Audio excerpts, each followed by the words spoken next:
So the first bandage technique would be the bandage technique for the underarm. So to do this, kailangan may cravat ka muna, and then you have to put this cravat under the armpit of the patient, and then kailangan facing upwards yung edge ng ating cravat, ng ating bandage. And then after this, you crisscross them, and then cross this bandage over the chest of the patient, and then tie them under the armpit, the opposite armpit of the patient. Then do the square knot, right over left, left over right, and then make sure na neat yung pagkakagawa ng ating bandage.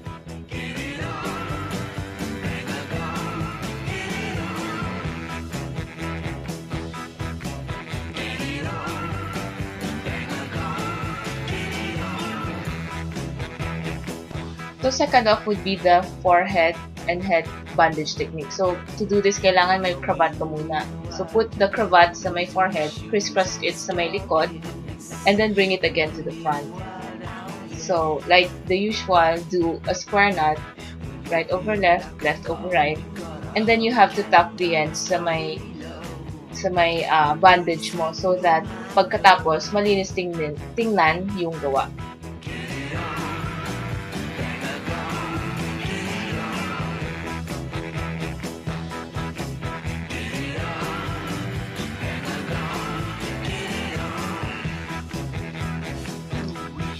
This next bandage technique would be a cravat bandage for the cheek or ears. So to do this, you have to have a wide cravat. So start with the middle of the cravat over the compress covering the cheek or the ear.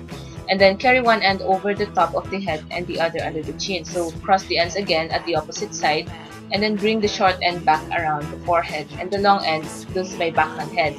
And then tie them down again over the compress with a square knot, and then tuck the ends sa may bandage so that voila.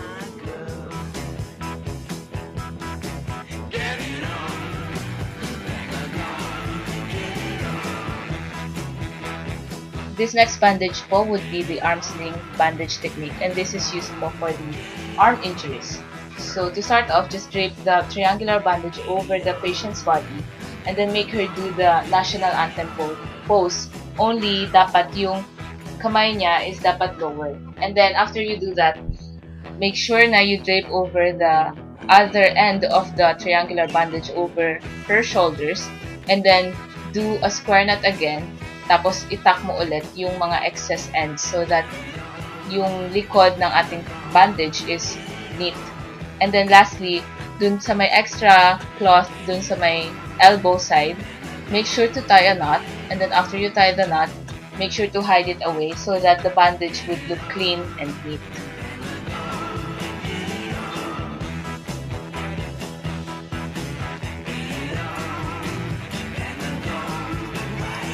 So the last bandage would be a bandage for the scalp injury.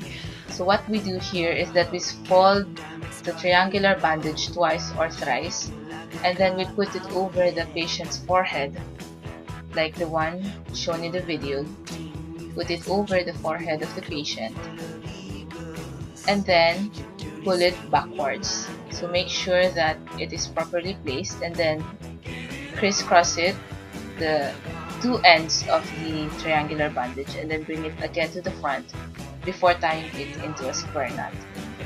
Make sure to do it right over left and then left over right, and also make sure to tuck the excess to the bandage. And then yung nakikita po natin dito is the apex. Make sure din po na we tuck it dun sa bandage natin so that the whole bandage would look clean and good.